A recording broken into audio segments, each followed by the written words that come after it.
I'm Barry, and it's nice to be here on the other side of the river and to be following up where my colleague Kathy Eden was at the beginning of the term. And what I'm going to try to do is to give you an overview of of Chinese demographic trends and policy and problems and so forth. And compared to the other societies that you're considering, our own society and Egypt and Israel and so forth, I feel like I'd introduce it by referring to Monty Python, for all of you who, and now for something completely different, because both China's demographic situation and the ways in which it has dealt with its demographic situation are really quite extraordinary compared to most other places on the planet. So the main things I want to talk about in this overview is first, just briefly, some myths and realities about China's historical demography before the Chinese communists came to power in 1949. Then the kinds of demographic trends and the kinds of policies that the Chinese communists introduced after 1949. And then the curious launching and continued enforcement of the One-Child Policy, which began in 1979. And then finally, the unintended consequences and the problems produced by China's really very extraordinarily rapid reduction in fertility.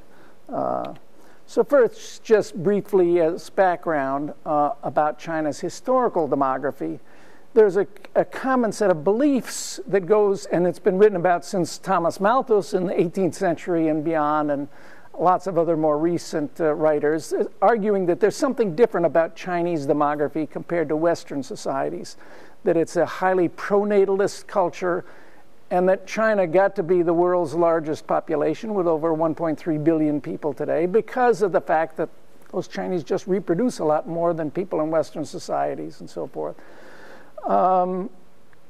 And it certainly is the case that Confucian values include a strong emphasis on continuing the family line and having sons specifically and so forth.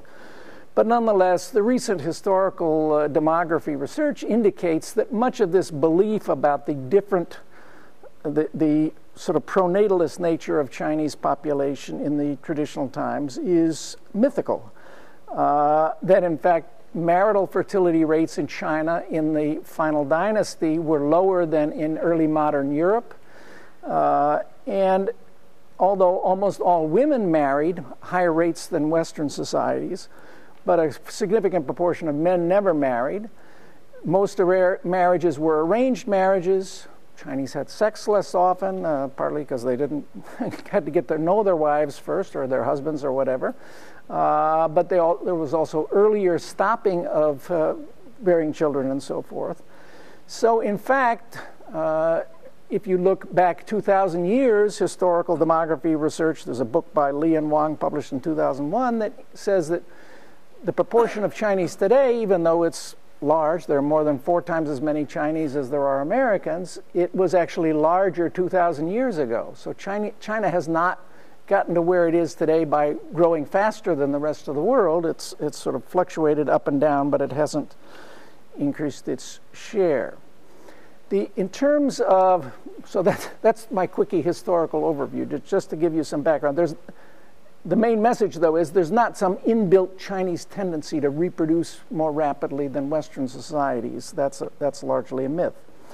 But when the Chinese communists came to power under Mao Zedong in 1949, they really had no clue. There had not been any modern censuses. The first census was conducted in 1953, 4 years after they came to power. They didn't know how many people they had. They tended to say, well, there's probably about 400 million, 450 million Chinese. And Mao and others at the time had various statements saying that having a large population was not a problem. They knew they were one of the largest, if not the largest population in the world then.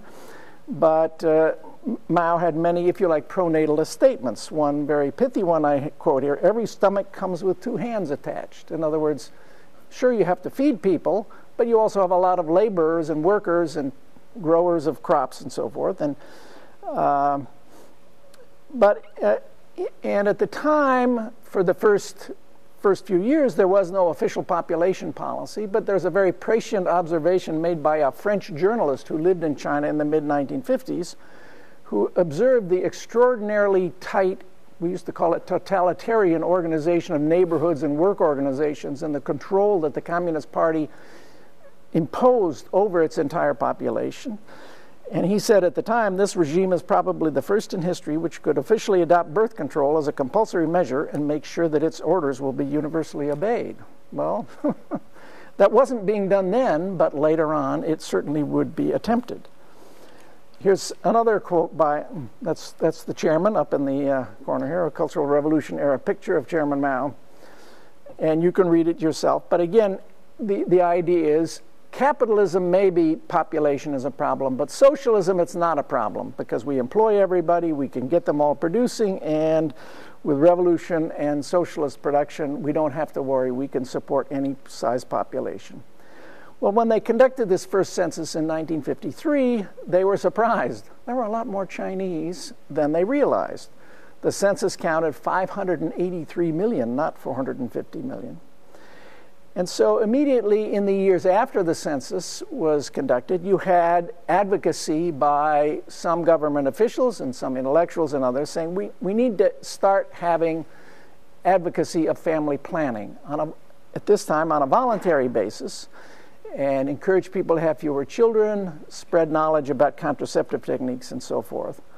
But in 1957, there was something called the AntiRightist Campaign. I won't go into all of the complexities of Mao-era politics, but essentially, Chinese demographers and others who advocated trying to limit population, they fell into disrepute. They were purged from their jobs and so forth. So in the period right after that, there was again this notion China doesn't have to worry about its population. We're going to grow very fast economically. We'll be able to feed everybody. But in fact, what happened right afterwards, starting in 1958, was something, a huge disaster called the Great Leap Forward, which again I won't describe in detail, but many of you heard of it, and it produced not a wonderful economic advance, but a huge economic disaster in which there are debates about the estimates, but at least 30 million excess deaths occurred. There was a huge famine that China then had to recover from. And partly as a result of that huge famine and the difficulties it created, there was again in the 1960s a new advocacy and a more concerted advocacy of still voluntary family planning. During this period, China became aware of contraceptive technology developments in the outside world, the development of contraceptive pills and so forth, different kinds of IUDs. China developed its own contraceptives. It also developed a nationwide network for free distribution of contraceptives, a widespread national network of education in contraceptive use and family planning and so forth. But this was again cut short because in 1966, another political lurch, the Cultural Revolution, Red Guards running around and everything, all kinds of normal policy developments like family planning got shoved into the back, and you had this sort of huge national chaos. And it wasn't until 1970, after the mass Red Guard and other sort of street struggles and chaos of the Cultural Revolution, that you began to get, once again, attention to family planning, but in a very different mode that I'll talk about in a minute. Now, so there was, if you like, in this period from 1949 to 1970, ups and downs of advocacy of family planning and neglect of family planning. But there was an almost perfect disconnect between the two. Okay? So this is a chart. So the crude birth rate is the green, sort of the death rate is the black, and the red is the resulting natural increase rate. And what you can see is that, in fact, the birth rate was very high, even when family planning was being advocated in the 1950s. When advocacy of family planning was neglected, you had this huge famine, which produced huge drops in the birth rate, huge increases in the death rate, and an actual negative population growth temporarily in the depths of the Great Leap Forward famine. But then after that, you have this is the period in which you had new advocacy much more forcefully of family planning, but you have this huge uptick, sort of recovery, delayed fertility, Okay? And only after that do you get fertility declining again. Now, there's another way of looking at that. This is a very similar chart, but of total fertility rates. Have you talked about total fertility rates? And the total fertility rate is not an actual rate, it's a projection. What a total fertility rate is, at the current rate of people of different ages and marital status and so forth, babies, how many babies would a woman have over the course of her lifetime, or over the course of her reproductive years? And 2.1, which is this blue line, is called the replacement level fertility. In other words, in a stable population, you would eventually have if everybody had 2.1 children on average, the population wouldn't grow or wouldn't shrink, okay? So, but this indicates that in the 1950s, the rate of women having babies would, on average, produce 6 children in her completed fertility, okay? But the famine, again, led to a huge drop down to almost 3, almost cut in half. But then in 1964, the total fertility rate was 7.5. Now, this doesn't mean that most women actually had 7. But if they had continued the rate of 1964, which was a very good year for fertility, there would have been this extraordinarily high fertility, okay? But then, okay, and it's only subsequently that you get this sharp drop. So again, during this period up to 1970, this is 1970, you have this totally out of sync. So the government's advocating family planning when fertility rates are going down, and it stops it, and when it's going up, or vice versa. Sorry, I got that reversed. But as you can see, in 1970, something happens that's very different. So let me now talk about that. But first, sort of clarify, because there's a common belief, I think, among Americans and most others, that the one-child policy was the launching of really dramatic changes in China's fertility. And that's simply not the case. Okay? There's this belief that Mao, we saw those earlier quotes from Mao encouraged population growth, wanted more and more Chinese. China's population was increasing control. Mao hung on until 1976 when he died, and it was only after he died that in 1979 they had the coercive family planning, mandatory family planning, if you like, policy, the one-child policy implemented, and that finally brought runaway fertility under control. Well, that's not the case. First, the coercive or mandatory family planning was launched as a nationwide high priority after 1970, before with his approval. And another feature is the 70 to 80% of the actual decline in fertility that has occurred in China since 1970 occurred before the launching of the one-child policy. So let me show you that chart again. Okay, so this is the real major change. The one-child policy was only launched in 1970, and at the year it only begins implemented. And look, the one-child policy, initially, there's kind of fluctuation. Okay? It has down since then for reasons I'll talk about in a moment. The one-child policy was not implemented to control runaway fertility. It was implemented for other reasons that are rather bizarre. Okay?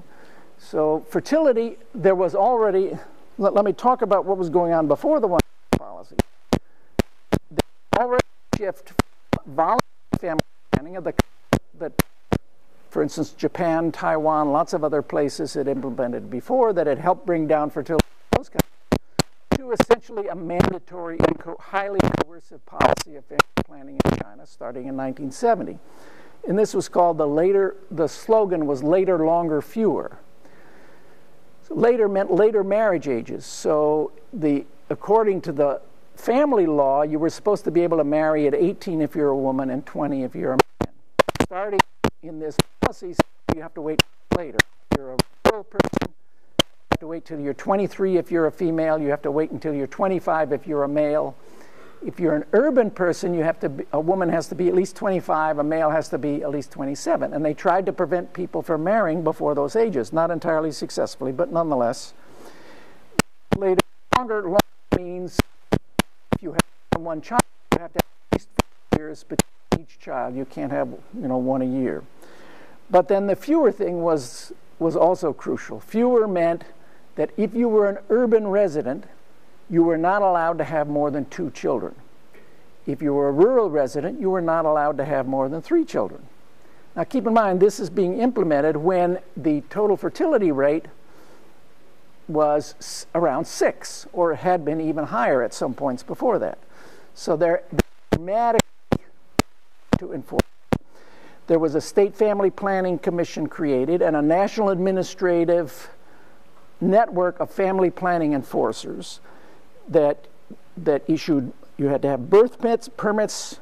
There was menstrual monitoring. Women had their menstrual cycles checked by their local family planning officers. In the countryside, they required women who'd given birth to have IUDs implemented. They tried to encourage sterilization after they'd had 3 children and so forth. There were forced abortions, all kinds of coercive techniques used.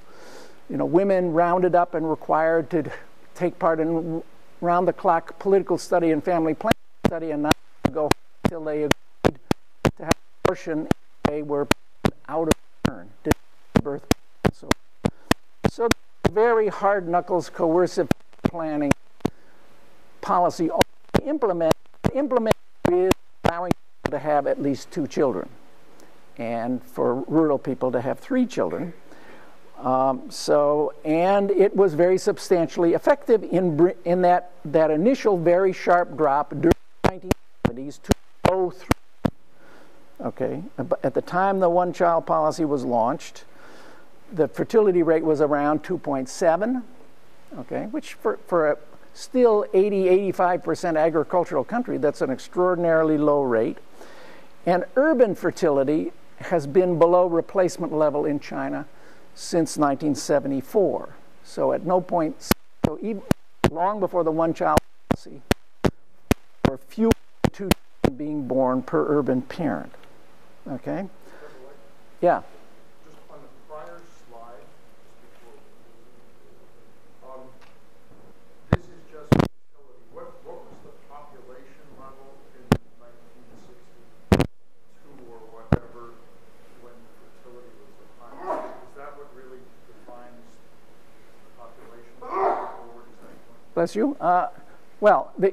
China in 1982 conducted a census, and I had a slide earlier. There were already I'm going to have a slide in a minute, I guess. There were already 1 billion people. So China in 1953 had 583 million.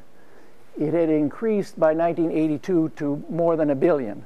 Okay, and during this period, if you that earlier slide, let me see if I can. The natural increase rate, okay, you just convert this into percent. So 20 means 2%. So the population in the 1950s is growing at 2% or slightly more. It went up to, at its height, over 3% a year, okay. But then it's been, brought down to essentially, below 1% in recent times, okay. Does that help? Yeah, I was just trying to figure. So that's where most of the people that would then be constrained were born in the early 60s, and then they were constrained going. Okay, Sorry. You're getting to the story of why the one-child policy was launched. Right. Initially, there were a group of Chinese demographers that said, we've really got to worry because we've got a baby boom in the early 1960s, okay? So that big bump up when the fertility rate was over 7, those people are going to start marrying in the early 1980s. So you had a group of demographers that argued we need to tighten the screws even more, even though we already have a very coercive policy, because the amount of population increase is determined not just by the fertility rate, but how many people are in the childbearing ages. And if you have a huge jump up, a baby boom, as our own society did in the 1950s, we had a baby boom. And then later on, there was an echo baby boom, not as large. So there are echo baby booms. When you have a previous baby boom starts reproducing, you'll have another bump up. So the initial and rather modest argument was we have to, for a few years, 5 or 10 years, we have to have an even stricter policy to dampen down this echo baby boom. Well, the problem was that this initial argument then got superseded and hijacked by another argument, launched particularly by a man by the name of Sung Jen, who was a high state official, but he also had a background as a rocket scientist, a cybermetrician. And at this time, we're talking about the 1970s, rocket scientists had computers, whereas Chinese demographers still had abacuses, So, and it turns out the making demographic projections into the future is sort of like rocket telemetry. It goes up and goes down and so forth. So he had his people doing computers, but he also traveled around the world because China was opening up in the 1970s. Chinese were increasingly traveling, having contact with the outside world, and he became acquainted with the alarmist population bomb kinds of writings in the West, and particularly some of you have heard about the Club of Rome book, The Limits of Growth, published in 1974, that basically said the population of the world is getting out of control. It's going to use up all the resources. It's going to use up all the food. And people are going to start making war against everybody because there won't be enough to go around and so forth. And somehow we have to not only control but reduce and get down to more optimal population sizes. So Mr. Sung Jen, he took this message in, and he bought into it fully, and he brought it back to China.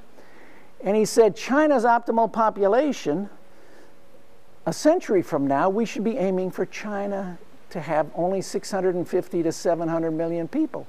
Well, the problem was China already had almost 1 billion at the time he was saying that. So he was basically saying, we have to not only slow population growth, we have to reverse it.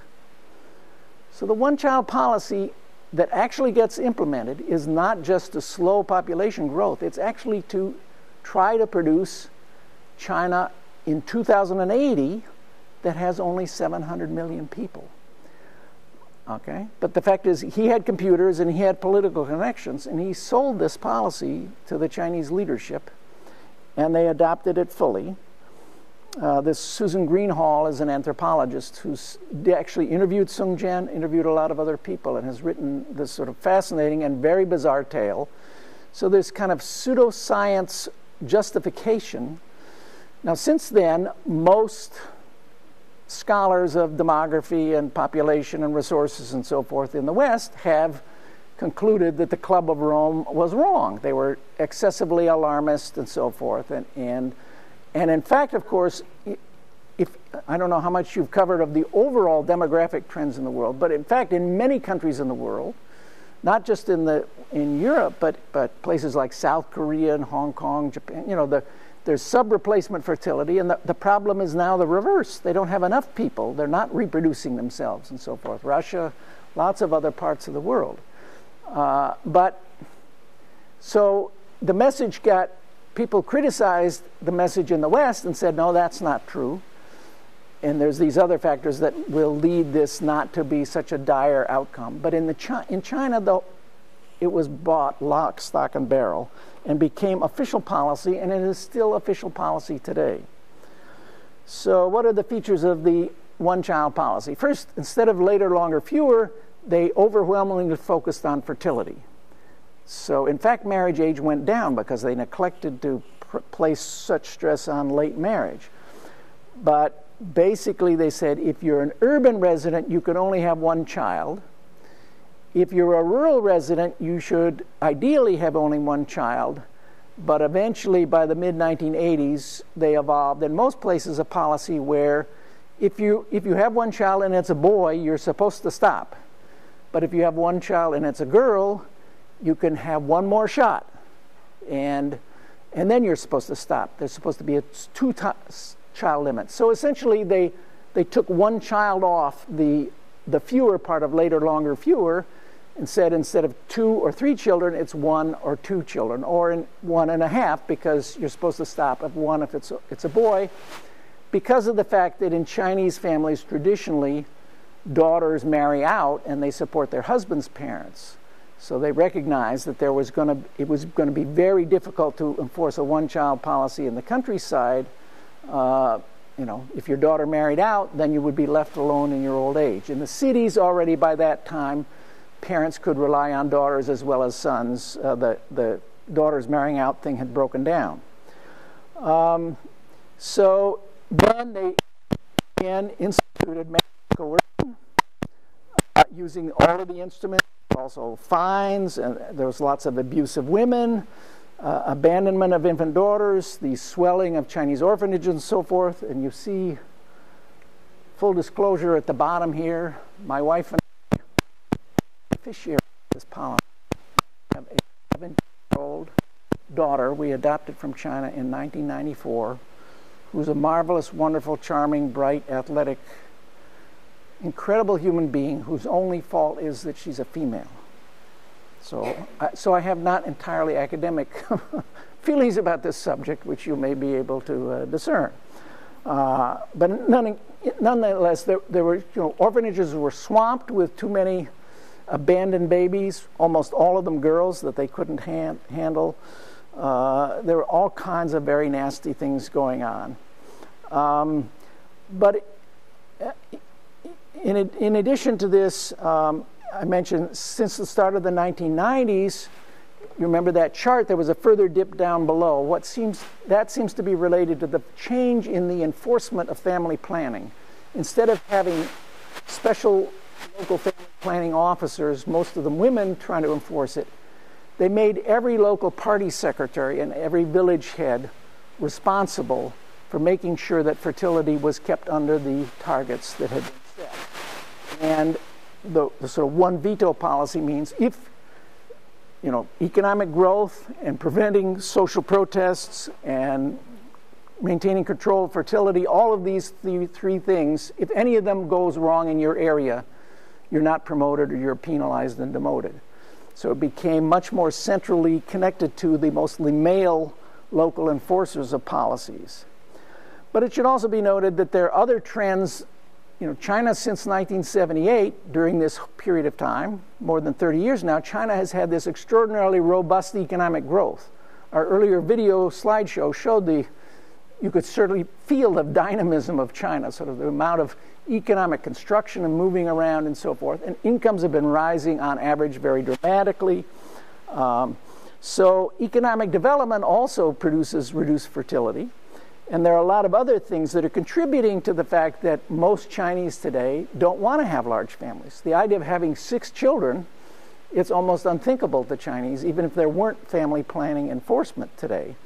So most people have relatively much lower fertility desires. Okay? Here's a slide that a colleague prepared.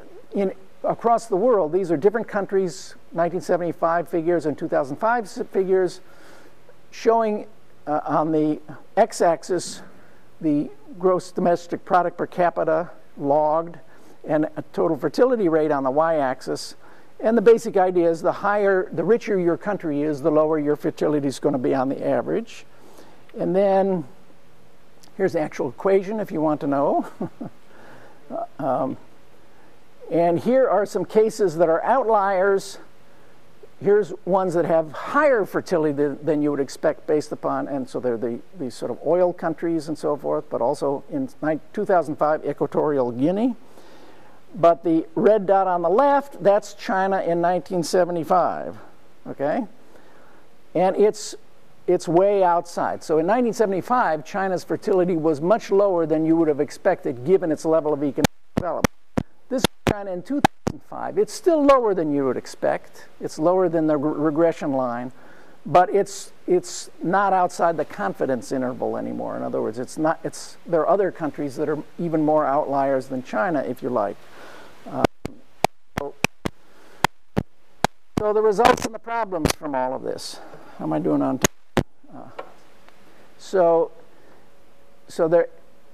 the degree of increased coercion involved in trying to maintain the one-child policy and enforce the one-child policy has led to new doubts about the accuracy of China's demographic statistics. And in fact, some of the official statistics the Chinese themselves don't follow. So they say from the 2000 census, the fertility rate is 1.4, but they don't really believe themselves. They said 1.8 or so the Chinese adjust it. They assume there's extra fertility that's not being caught. People are hiding babies and so forth.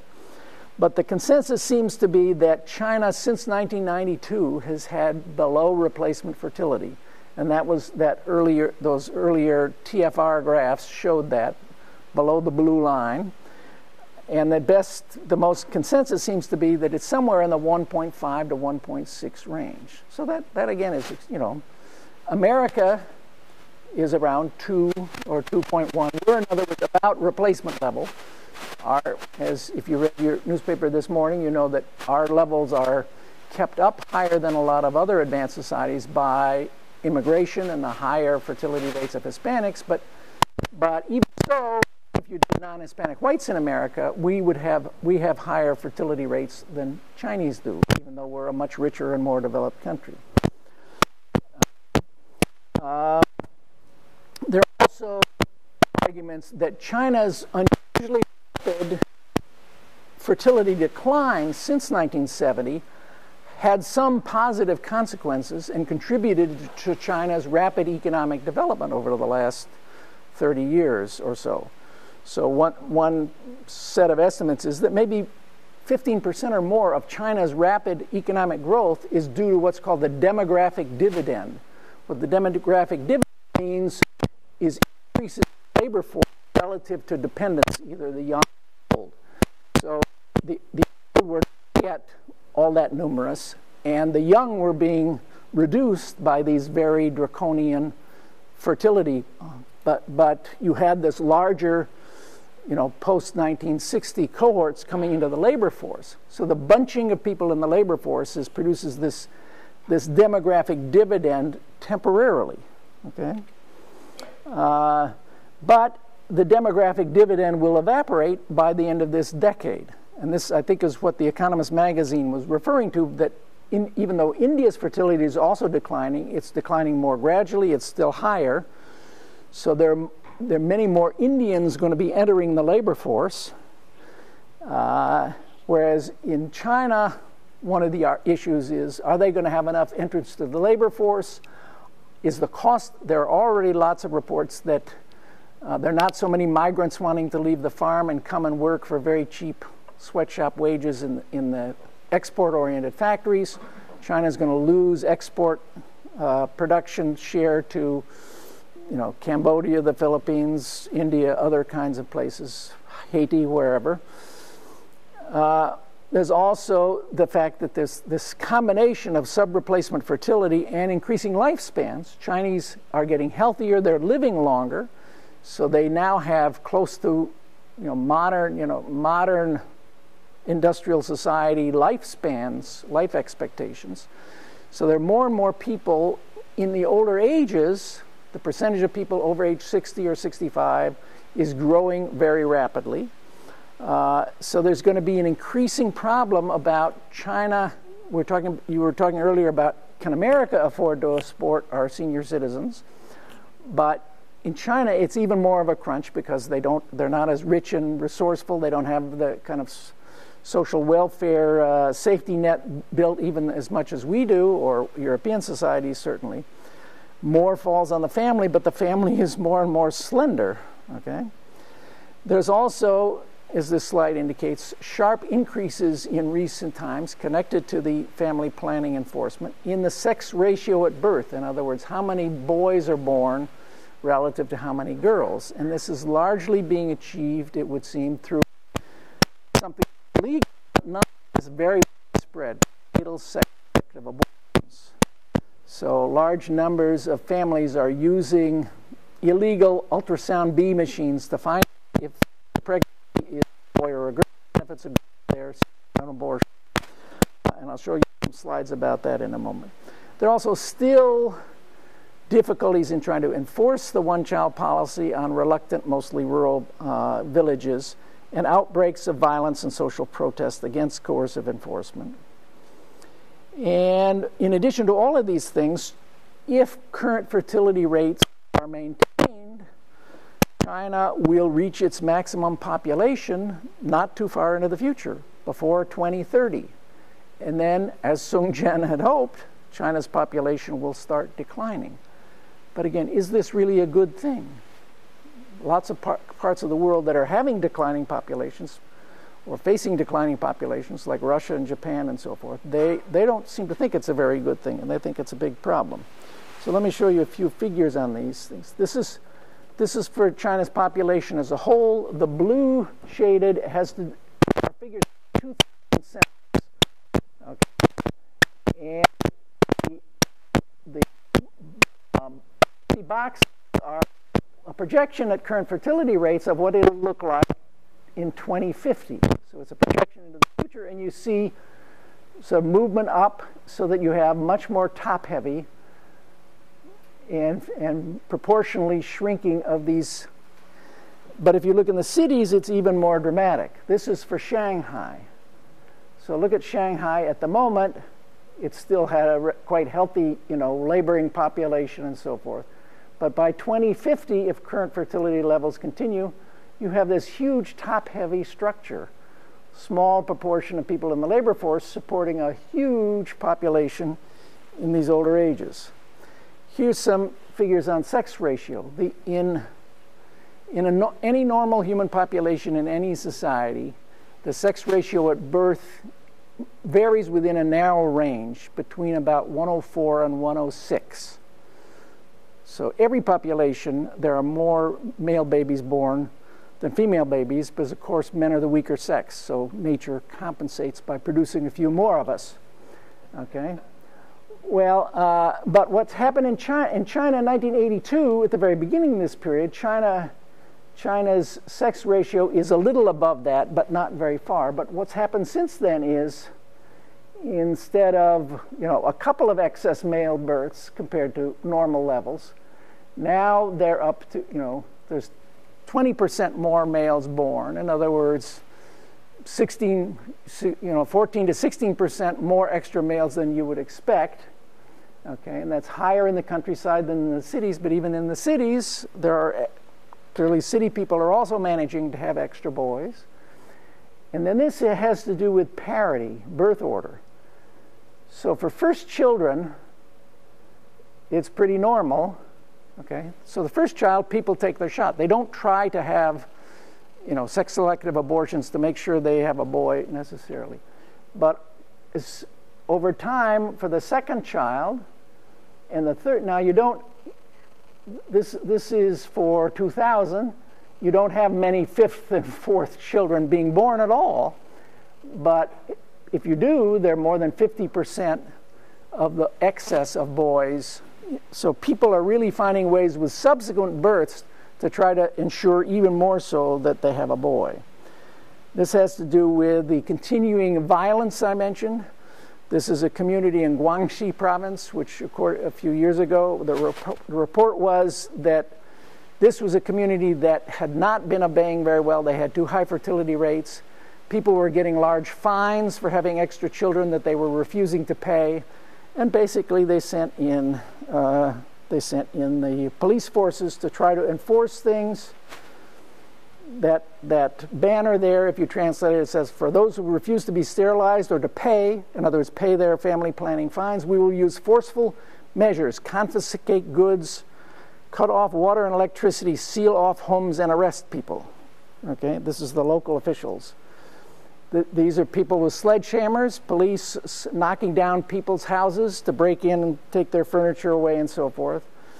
This banner, hand-scroll banner, says a 100-year-old died of shame because of the police coming in and cracking down on family planning. Here's a building set afire by angry local people because of the enforcement and so on. Oops. Last slide. So there has been rising criticism within China as well as outside of the one-child policy.